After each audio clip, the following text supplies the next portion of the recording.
चले प्यार देते चले, प्यार प्रभु का लुटाते चले।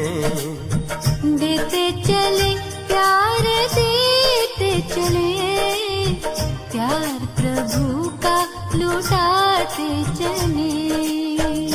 दीप राहों में जलने लगेंगे, जीवन सभी के संवरने लगेंगे। देते चले प्यार देते चले, प्यार प्रभु का लौटाते चले।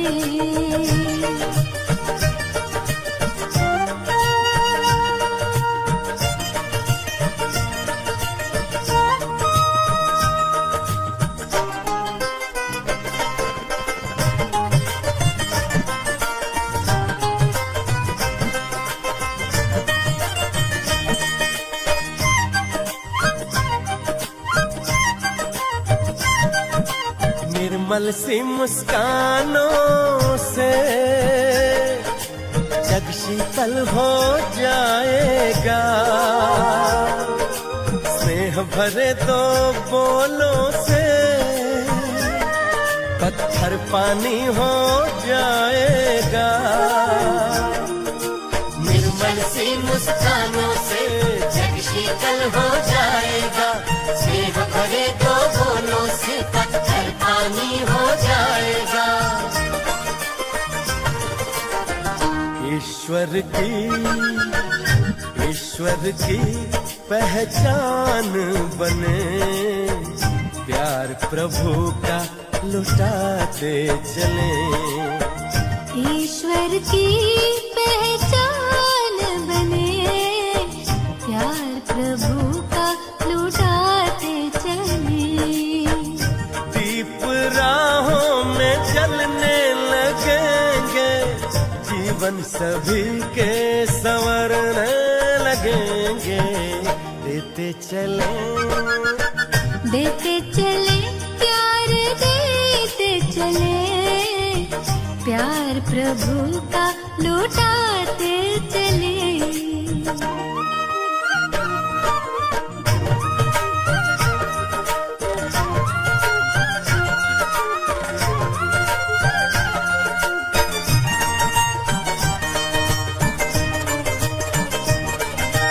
साया करने वाले बादल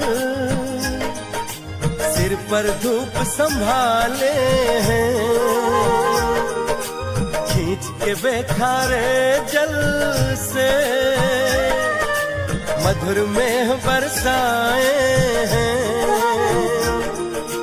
साया करने वाले बादल सिर पर धूप संभाले हैं, खींच के बेखारे जल से मधुर मेह बरसाए हैं।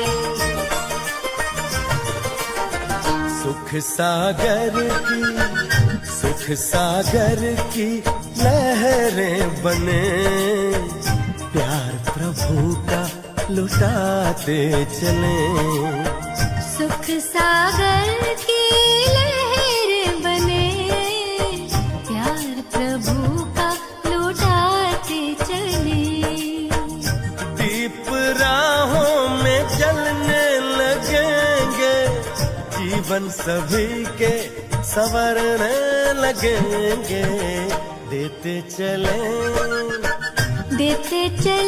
प्यार देते चले, प्यार प्रभु का लुटाते चले। प्यार प्रभु का लुटाते चले, प्यार प्रभु का लुटाते चले। प्यार प्रभु का लुटाते चले, प्यार प्रभु का लुटाते चले। प्यार प्रभु का लुटाते चले। ओम शांति। संगम योगी जीवन खुद में बाबा का एक बेहद का वरदान है, और इस जीवन में ईश्वरीय सेवा का भाग्य मिलना, ये अपने आप में एक बहुत बड़ा एक और वरदान है। और इस वरदान को जितना हम अपने जीवन में अमल में लेकर आते हैं, कार्य में लेकर आते हैं, व्यवहार में लाते हैं, यानी मनसा वाचा कर्मणा ईश्वरीय सेवा में तत्पर रहते हैं, उतना ये वरदान हमारा जन्म जन्म का सौभाग्य बढ़ाता जाता है, हमें पद्मा पदम पति बढ़ाता जाता है। और इस वरदान को कार्य में लगाने के लिए अंदर में ईश्वरीय ज्ञान पर, ईश्वरीय सेवा पर और ईश्वर पर, शिव बाबा पर पूरा पूरा निश्चय होना ज़रूरी है। और अगर निश्चय है तो कभी भी गलती से भी हमारे मुख से ईश्वरीय सेवा के प्रति ना शब्द नहीं निकल सकता, क्योंकि बाबा ने हम सभी को हाँ जी का पाठ पक्का कराया है और ये भी बताया है कि यदि एक हिम्मत का कदम आप रखते हो तो बाबा बंधा हुआ है 1000 गुना मदद देने के लिए। तो बाबा पर निश्चय, बाबा के महावाक्यों पर निश्चय अगर हम रख कर हाँ जी करते हैं, ना नहीं करते हैं, तो बाबा हम पर खुश होकर हम पर बेहद का प्यार लुटाता है। तो ईश्वरीय सेवा का भाग्य बढ़ाते रहना ये भी एक बहुत बड़ा भाग्य है। आज की मुरली भी हमें ऐसे ही कुछ विशेष बातें सिखा रही है। सुनते हैं बाबा के मधुर महावाक्य। आज है 11 सितंबर 2025। बाबा के महावाक्य हैं, मीठे बच्चे तुम सारी दुनिया के सच्चे सच्चे मित्र हो, तुम्हारी किसी से भी शत्रुता नहीं होनी चाहिए। चेक करना, किसी को शत्रु तो नहीं मानते हो। प्रश्न है, तुम रूहानी मिलिट्री हो। क्या है सारे? आज का टाइटल याद रखेंगे, हम सब हैं रूहानी मिलिट्री। तुम्हें बाप का कौन सा डायरेक्शन मिला हुआ है? मिलिट्री है तो डायरेक्शन तो मिलेंगे, जिसे अमल में लाना है। उत्तर है, तुम्हें डायरेक्शन है। याद रखेंगे डायरेक्शन सभी कि बैज सदा लगा कर रखो। चेक करो, सबने बैज लगा रखा है। कोई भी पूछे यह क्या है, तुम कौन हो, तो बोलो हम हैं सारी दुनिया से काम की अग्नि को बुझाने वाले फायर ब्रिगेड। क्या है? Fire brigade. रूहानी मिलिट्री भी है और फायर ब्रिगेड भी है। इस समय सारी दुनिया में काम अग्नि लगी हुई है। हम सबको संदेश देते हैं, अब पवित्र बनो, दैवी गुण धारण करो तो बेड़ा पार हो जाएगा। ओम शांति। मीठे मीठे रूहानी बच्चे सहज याद में बैठे हैं। कोई कोई को डिफ़िकल्ट लगता है बैठना, बहुत मूंझते हैं। हम टाइट अथवा स्ट्रिक्ट होकर बैठें, बिल्कुल स्ट्रेट होकर ऐसे बैठते हैं ना। बाप कहते हैं ऐसी कोई बात नहीं है, कैसे भी बैठो, बाप को सिर्फ याद करना है। इसमें मुश्किलात की कोई बात नहीं। वह हठ योगी ऐसे टाइट होकर बैठते हैं, टांग टांग पर चढ़ाते हैं, अलग अलग तरह के आसनों में बैठते हैं ना। यहाँ तो बाप कहते हैं आराम से बैठो, बाप को और 84 के चक्र को याद करो। यह है ही सहज याद। उठते बैठते बुद्धि में रहे। जैसे देखो, यह छोटा बच्चा बाप के बाजू में बैठा है। उस समय क्लास में बैठा होगा कोई छोटा सा बच्चा बाबा के साथ। इनको बुद्धि में माँ बाप की याद होंगे।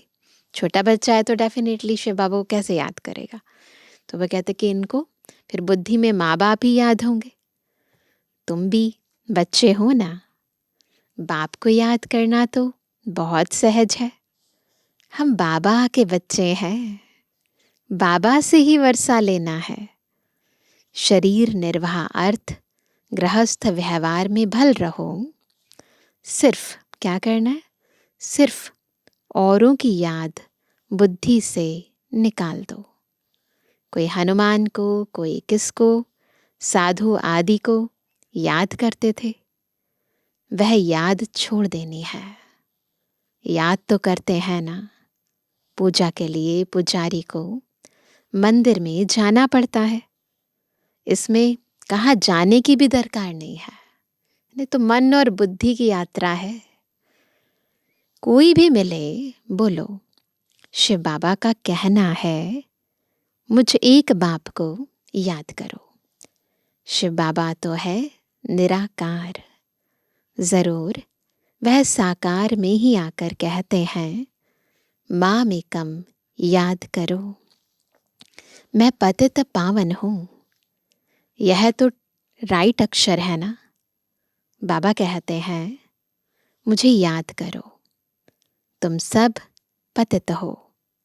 यह पतित तमु प्रधान दुनिया है ना, इसलिए बाबा कहते हैं, कोई भी देहधारी को याद नहीं करो, क्योंकि सारी दुनिया पतित है, तमु प्रधान है। उनको याद करेंगे तो आत्मा फिर पतित बन जाएगी।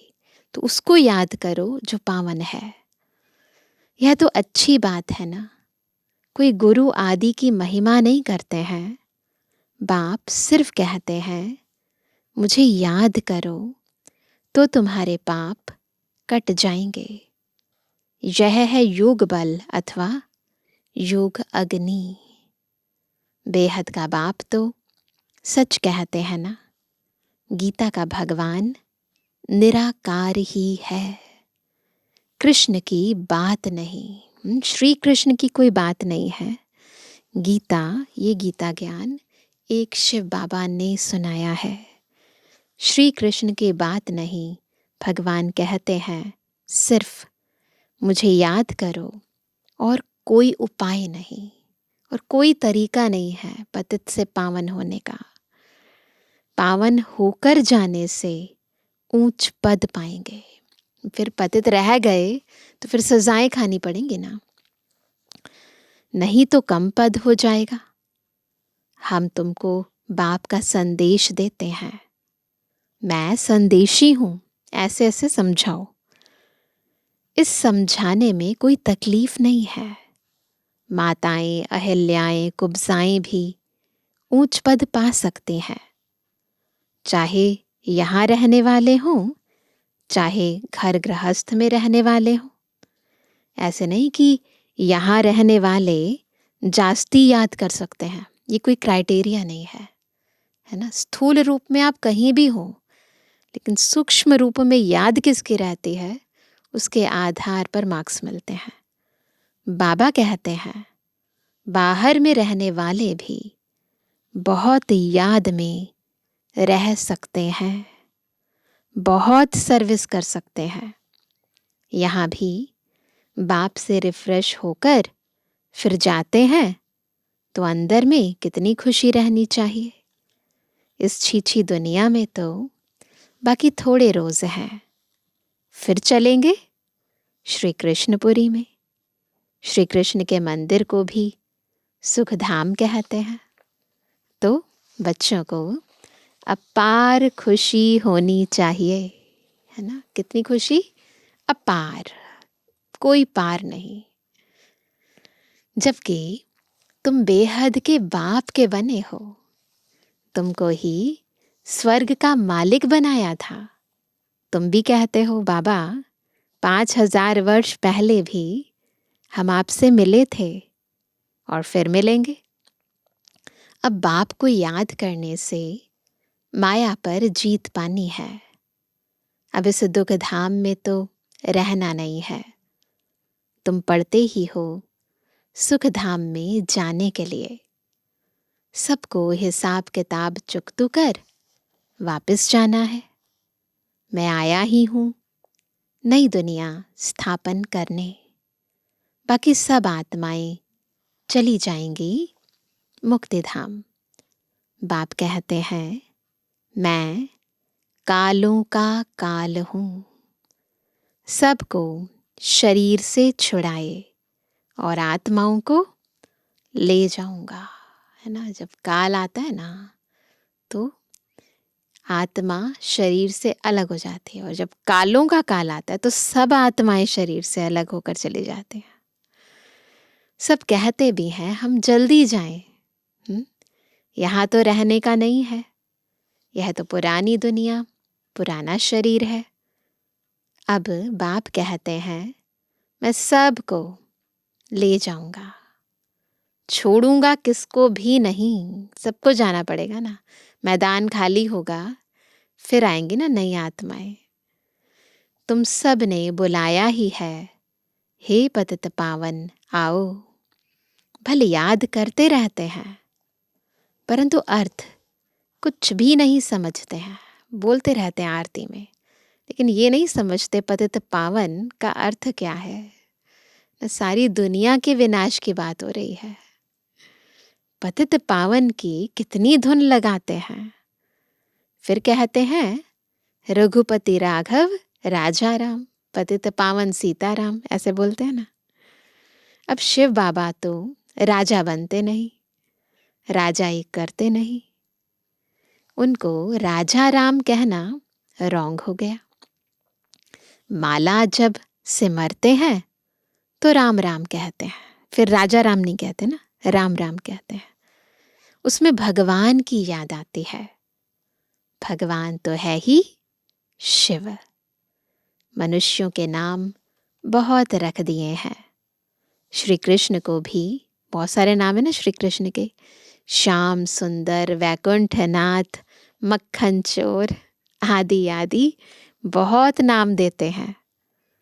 तुम अभी श्री कृष्ण को मक्खन चोर कहेंगे? कहेंगे मक्खन चोर? बिल्कुल नहीं।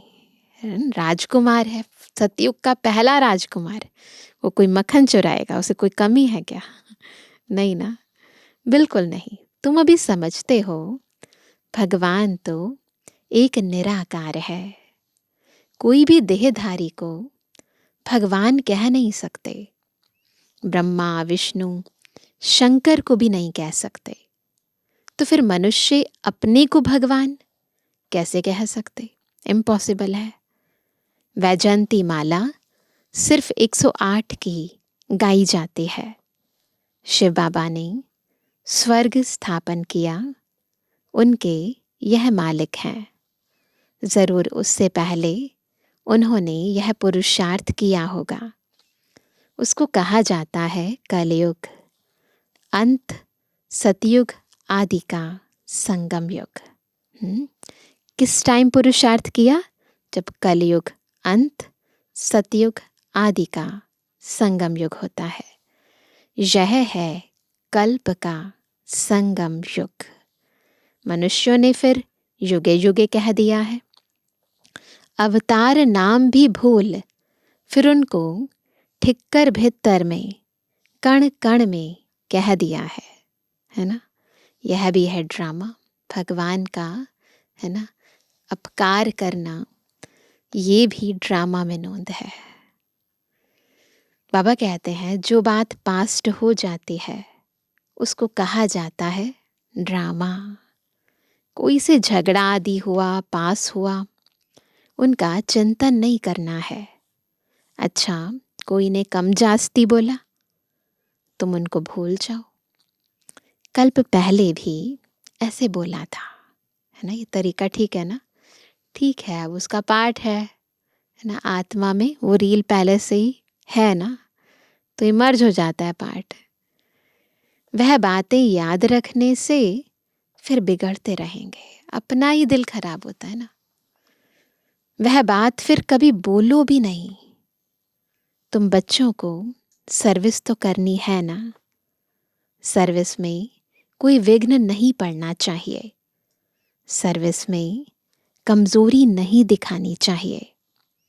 शिव बाबा की सर्विस है ना, उनमें कभी जरा भी ना नहीं करना चाहिए। ये बाबा की श्रीमत है। नहीं तो क्या होगा? अपना पद भ्रष्ट कर देंगे। बाप के मददगार बने हो तो पूरी मदद देनी है। बाप की सर्विस करने में जरा भी धोखा नहीं देना है।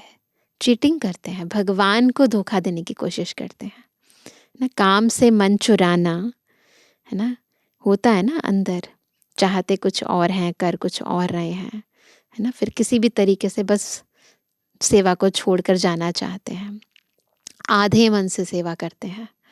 तो वो कहते हैं ऐसे धोखा नहीं देना है, पैगाम सबको पहुंचाना ही है। बाप कहते रहते हैं म्यूजियम का नाम ऐसा रखो जो मनुष्य देख अंदर घुसें और आकर समझें, क्योंकि यह नई चीज है ना। मनुष्य नई चीज देख अंदर घुसते हैं। आजकल बाहर से आते हैं भारत का प्राचीन योग सीखने। अब प्राचीन अर्थात पुराने ते पुराना, वह तो भगवान का ही सिखाया हुआ है, जिसको 5000 वर्ष हुए। इससे पुराना तो कुछ नहीं होता ना। सतयुग त्रेता में योग होता नहीं, जिसने सिखाया वह तो चला गया। फिर जब 5000 वर्ष बाद आए, तभी आकर राजयोग सिखाए। प्राचीन अर्थात 5000 वर्ष पहले भगवान ने सिखाया था, इससे पुराना कुछ नहीं। वही भगवान फिर संगम पर ही आकर राजयोग सिखलाएंगे, है ना। सबसे प्राचीन ते प्राचीन योग जो खुद भगवान ने सिखाया वो है राजयोग, जो अभी बाबा सिखा रहे हैं और जो हमें भी औरों को सिखाना है। तो फिर बाबा कहते हैं वही भगवान फिर संगम पर ही आकर राजयोग सिखलाएंगे, जिससे पावन बन सकते हैं। इस समय तो तत्व भी तमो प्रधान है। पानी भी कितना नुकसान कर देता है, उपद्रव होते रहते हैं। पुरानी दुनिया में, सतयुग में उपद्रव की बात ही नहीं। वहाँ तो प्रकृति दासी बन जाती है। यहाँ प्रकृति दुश्मन बनकर दुख देती है। क्यों दुश्मन बनी? हम भी तो बने ना। हमने प्रकृति का कितना नुकसान किया, उसे कितना अपवित्र बना दिया ना, कितना दुख दिया, तो फिर वो दुश्मन बनकर बदला लेती है। इन लक्ष्मी नारायण के राज्य में दुख की बात नहीं थी। होने की तो बात छोड़ो, दुख की बात ही नहीं। सतयुग था, अभी फिर वह स्थापन हो रहा है। बाप प्राचीन राजयोग सिखा रहे हैं, फिर 5000 वर्ष बाद सिखाएंगे। जिसका पाठ है वही बजाएंगे। बेहद का बाप भी पाठ बजा रहे हैं। बाप कहते हैं मैं इनमें प्रवेश कर स्थापना कर चला जाता हूँ। हाहाकार के बाद फिर जय जयकार हो जाती है। पुरानी दुनिया खत्म हो जाएगी। इन लक्ष्मी नारायण का राज्य था तो पुरानी दुनिया नहीं थी। 5000 वर्ष की बात है, लाखों वर्ष की बात हो नहीं सकती। तो बाप कहते हैं और सब बातों को छोड़ इस सर्विस में लग जाओ, अपना कल्याण करने। सेवा किस लिए कर रहे हैं? दूसरों के लिए नहीं, अपना कल्याण करने के लिए। रूठ कर सर्विस में धोखा नहीं देना चाहिए। ये बहुत इंपॉर्टेंट पॉइंट है। रूठ जाते हैं और सर्विस में धोखा दे देते हैं। यह है ईश्वरीय सर्विस। माया के तूफान बहुत आएंगे, बाबा पहले से ही बता रहे हैं, परंतु बाप की ईश्वरीय सर्विस में धोखा नहीं देना है। No cheatings. बाप सर्विस अर्थ डायरेक्शन तो देते रहते हैं। मित्र संबंधी आदि जो भी आए, सबके सच्चे मित्र तो तुम हो, है ना। क्यों? हम उनको जो ज्ञान दे रहे हैं, जो उनकी सेवा कर रहे हैं, उससे उनको प्राप्ति होगी। बाकी किसी भी चीज से किसी को प्राप्ति नहीं होने वाली, नुकसान ही होने वाला है। तुम ब्रह्मा कुमार कुमारियां तो सारी दुनिया के मित्र हो, सारी दुनिया के, क्योंकि तुम बाप के मददगार हो। ये भी बहुत बड़ा भाग्य है, संगम पर हमें बाबा के साथ सेवा करने का मौका मिलता है ना। तो बाबा की याद में रहकर बाबा को साथ लेकर सेवा करते हैं तो हमारा कितना भाग्य बन जाता है। मित्रों में कोई शत्रुता नहीं होनी चाहिए। कोई भी बात निकले बोलो शिव बाबा को याद करो। बाप की श्रीमत पर लग जाना है, नहीं तो अपना नुकसान कर देंगे। ट्रेन में तुम आते हो, वहाँ तो सब फ्री है, सर्विस का बहुत अच्छा चांस है ना। ट्रेन में बाबा बताते हैं सेवा का बहुत अच्छा चांस है, सभी लोग फ्री होते हैं वहाँ पर और कोई काम तो कर नहीं सकते, तो वहाँ सेवा करो। बैज तो बहुत अच्छी चीज़ है, हर एक को लगा कर रखना है। कोई पूछे आप कौन हो तो बोलो हम हैं फायर ब्रिगेड, रूहानी फायर ब्रिगेड है ना।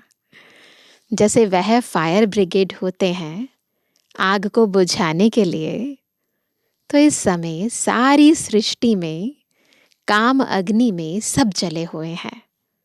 अब बाप कहते हैं काम महाशत्रु पर जीत पहनो, ऐसे और कोई समझा नहीं सकते। देखो बाबा कितने अच्छे अच्छे युक्ति युक्त शब्द बताते हैं। बाप को याद करो, पवित्र बनो, दैवी गुण धारण करो तो बेड़ा पार है। यह बैज श्रीमत से ही तो बने हैं। बहुत थोड़े बच्चे हैं जो बैज पर सर्विस करते हैं। बाबा मुरलियों में कितना समझाते रहते हैं, हर एक ब्राह्मण के पास यह बैज होना चाहिए। कोई भी मिले उनको इस पर समझाना है, यह है बाबा, इनको याद करना है। इसलिए बैज लगाने में शर्म नहीं करनी चाहिए। कई लोग बहुत हेजिटेट करते हैं जो लौकिक में दफ्तर में जाते हैं, परंतु बैज बहुत सेवा करता है ना। लोगों की बुद्धि जाती है, फिर पूछते हैं, फिर सेवा हो जाती है। तो बाबा कहते हैं यह है बाबा, ऐसे बताना है, इनको याद करना है। हम साकार की महिमा नहीं करते, सर्व का सदगति दाता एक ही निराकार बाप है, उनको याद करना है। ऐसे सेवा करो, याद के बल से ही तुम्हारे पाप कट जाएंगे, फिर अंतमति सोगति हो जाएगी, दुख धाम से छूट जाएंगे। तो आधार क्या है? बाबा की याद। फिर तुम विष्णुपुरी में आ जाएंगे। ऐसे ऐसे समझाते जाओ। कितनी बड़ी खुशखबरी है। लिटरेचर भी दे सकते हो। बोलो तुम गरीब हो तो फ्री दे सकते हैं, साहूकारों को तो पैसा देना ही चाहिए, क्योंकि यह तो बहुत छपाने होते हैं। यह चीज़ ऐसी है जिससे तुम फकीर से विश्व का मालिक बन जाएंगे। समझानी तो मिलती रहती है।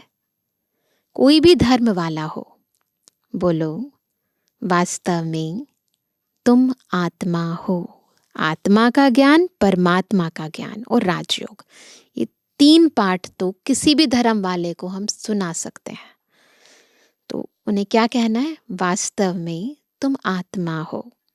अपने को आत्मा समझ बाप को याद करो। अब विनाश सामने खड़ा है। यह दुनिया बदलने वाली है। शिव बाबा को याद करेंगे तो विष्णुपुरी में आ जाएंगे। बोलो यह आपको करोड़ों पद्मों की चीज देते हैं। वैल्यू समझानी पड़ती है ना, तभी तो वो वैल्यू करेंगे। बाबा ने कितना समझाया है, बैज पर सर्विस करनी है, परंतु बैज लगाते नहीं, लज्जा आती है। आती है। ब्राह्मणियां जो पार्टी लेकर आती हैं अथवा कहाँ ऑफिस आदि में अकेली जाती हैं, तो यह बैज जरूर लगा रहना चाहिए। जिसको तुम इन पर समझाएंगे वह बहुत खुश होंगे। बोलो हम एक बाप को ही मानते हैं, ऐसे ऐसे बताओ। वही सबको सुख शांति देने वाला है, उनको याद करो। पतित आत्मा तो जा ना सके। कई बाबा के बच्चों का अनुभव है कि बैज कितना अच्छा सेवा करते हैं। चलते फिरते उठते बैठते मेट्रोज में जाते हैं, बसों में जाते हैं, तो कोई ना कोई पूछ लेता है और फिर कितनी अच्छी सेवा हो जाती है। तो इसीलिए लज्जा नहीं आनी चाहिए। तो बाबा कहते हैं अभी यह पुरानी दुनिया बदल रही है, ऐसे ऐसे रास्ते में सर्विस करते आना चाहिए, है ना। बिल्कुल, फिर सदा ही ना उमंग उत्साह में रहेंगे, थकावट ही नहीं होगी। सेवा करेंगे, मेवा मिलता रहेगा, बाबा से शक्ति मिलती रहेगी। तुम्हारा नाम बहुत होगा। बाबा समझते हैं शायद लज्जा आती है, तो बैज पहन सर्विस नहीं करते हैं। देखो बाबा आज बार बार कह रहे हैं, एक तो बैज सीढ़ी का चित्र अथवा त्रिमूर्ति, गोला और झाड़ का चित्र साथ में हो। छोटी सी प्रदर्शनी होती है ना, छोटी सी बुक के अंदर प्रदर्शनी है ना, वो साथ में लेकर जानी चाहिए। कोई इंटरेस्ट दिखाए तो रास्ते में समझाओ, आपस में बैठ एक दो को समझाओ, तो सब इकट्ठे हो जाएंगे। ट्रेन में समझा सकते हैं, बस में समझा सकते हैं, ऑफिस में भी टाइम मिले तो समझा सकते हैं। पूछेंगे यह क्या है, बोलो शिव बाबा इनके द्वारा यह नई दुनिया स्थापन कर रहे हैं। अब बाप कहते हैं मुझे याद करो, पवित्र बनो। अपवित्र तो वापस जा नहीं सकेंगे। ऐसी मीठी मीठी बातें सुनानी चाहिए, तो खुशी से सब सुनेंगे, परंतु कोई की बुद्धि में बैठता नहीं है।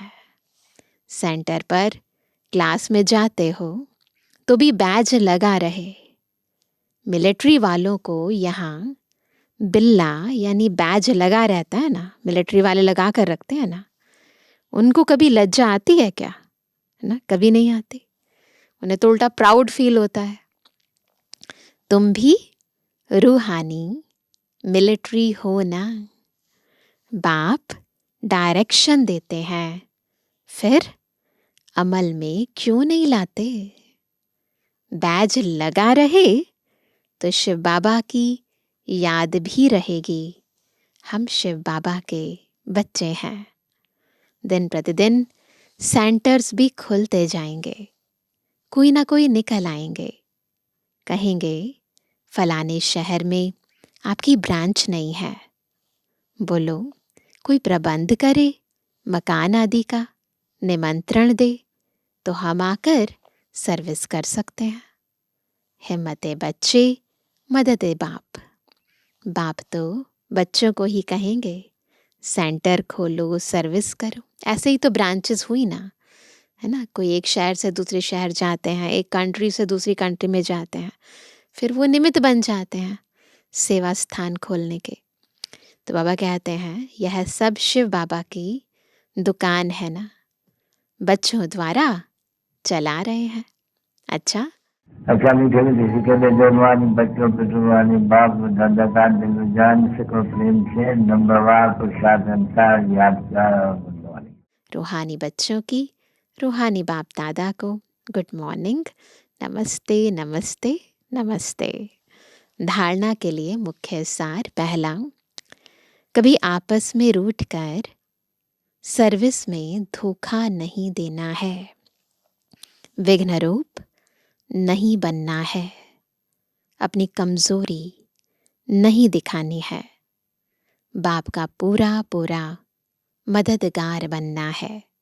दूसरा, कभी कोई से झगड़ा आदि हुआ, पास हुआ, उनका चिंतन नहीं करना है।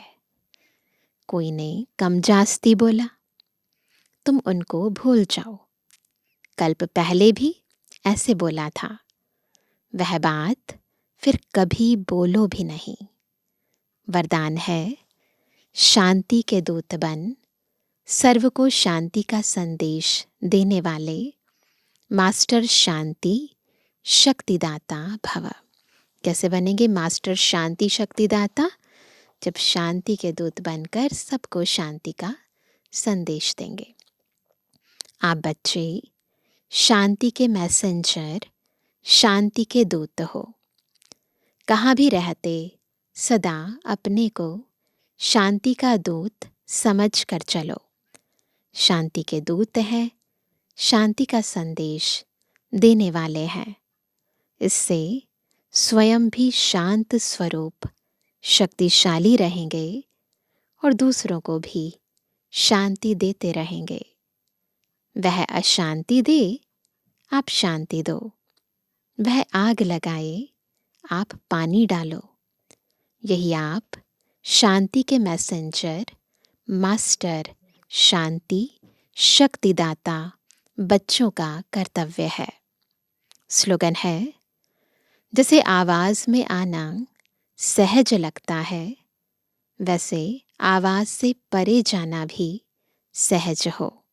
जैसे आवाज में आना सहज लगता है, वैसे आवाज से परे जाना भी सहज हो।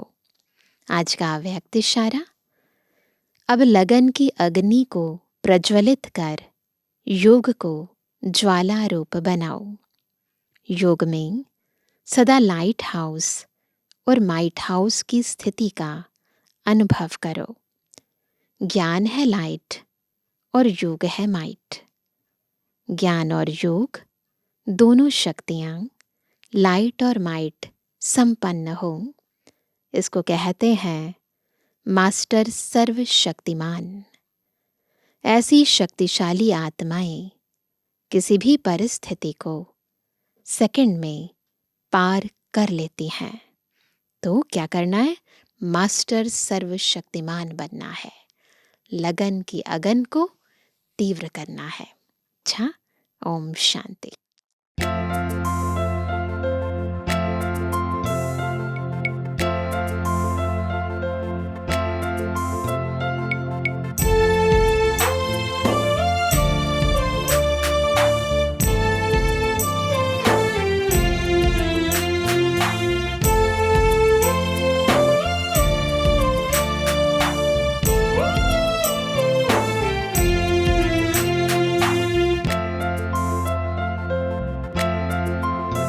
एक पल भी तुमसे दूर रहना, एक पल भी तुमसे दूर रहना हमको नामंजूर है। एक पल भी तुमसे दूर रहना हमको नामंजूर है। बाबा तू ही जानो जिगर,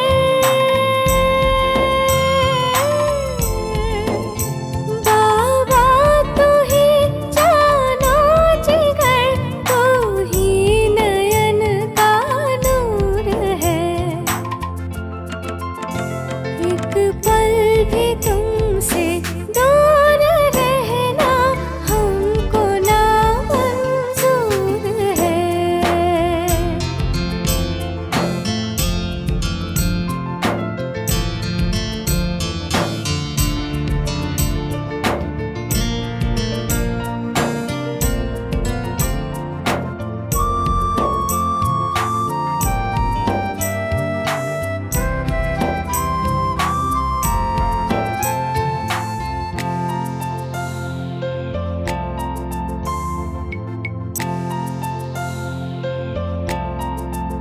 सूरज किरण, बादल पवन, सूरज किरण, बादल पवन कभी रह नहीं सकते जुदा।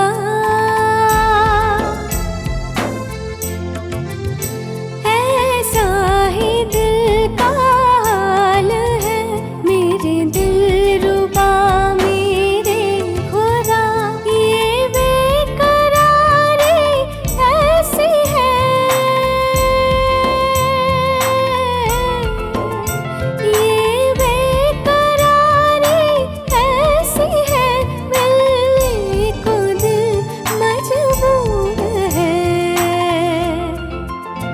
एक पल भी तुमसे दूर